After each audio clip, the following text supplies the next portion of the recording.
Čau! Laimīgi jauno gadu! Šodien es tev parādīšu, kā pagatavot humusu. Humusu var smērēt uz maizītes, ēst ar dārzeņiem, izmantot salātu mērcītēs. Tam ir ļoti daudz pielietojumu, un tas ir super garšīgs. Uzrakstītu recepti, kā arī visas nepieciešamās sastāvdaļas, kā vienmēr var atrast manā blogā, links video aprakstā. Sāc ar to, ka blenderī vai virtuves kombainā ieliec citronu sulu. Kā redz, es citronu sulu izspiežu caur roku, lai sēkliņas paliek rokā, bet sula izlīst cauri. Citronu sulai pievieno tahīnī.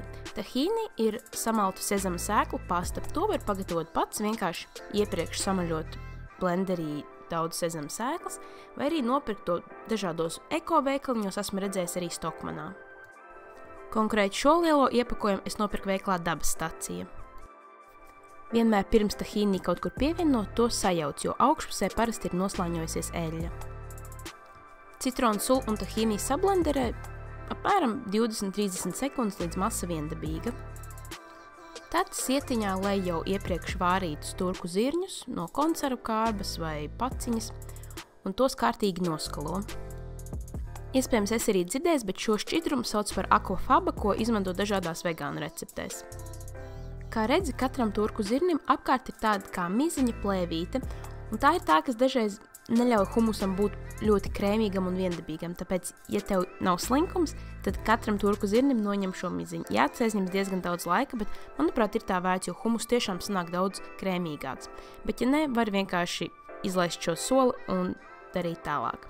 Pievieno turku zirņus iepriekš sajauktam tahīnī citronu sulai, pievieno ķiplogu un visu blenderē mau apmēram 1 minūti, līdz masa kļūs viendabīga. Dažreiz turku zirņu gabaliņu nostājas ap trauka malām, tāpēc apmaisi un visu vēl sablenderē. Tad var pievienot olīveļu, sāli, kā arī piparus. Visu atkal sablenderē līdz viendabīga masa. Tas, cik ilgi blenderē, atkarīgs no tā, cik krēmīgu viendabīgu humusu tu vēlies. Tagad humus ir principā gatavs, bet noteikti to pagaršo, jo iespējams, ka tev vajadzēs vēl kaut kādu no sastāvdaļām pievienot.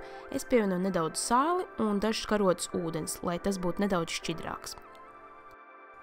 Tikpat labi var pievienot arī citronu sulu, ja vēlies humusu skābināku, vēl tahīnī vai ķiplogu. Tas viss atkarīgs no tevis. Man humusu parasti patīk pasniegt ieliekot to bļodiņā, izlīdzinot, un tad virspusē uzliejot nedaudz olīveļu, uzkaisīt piparus un kaut kādas svaigas zaļumus, šajā gadījumā pētercīrus. Humusu var uzglabāt leduskapī pat nedēļu, galvenais, lai tas būtu noslēgtā traukā, lai tas neizkalst. Un lūk arī gatavais humus. Es ļoti ceru, ka tev patiks šī recepte, un ja izmēģini šo vai kādu citu no manām receptēm, neaizmirst izmantot #BettīsRecepti. Uz tikšanos nākamajā video!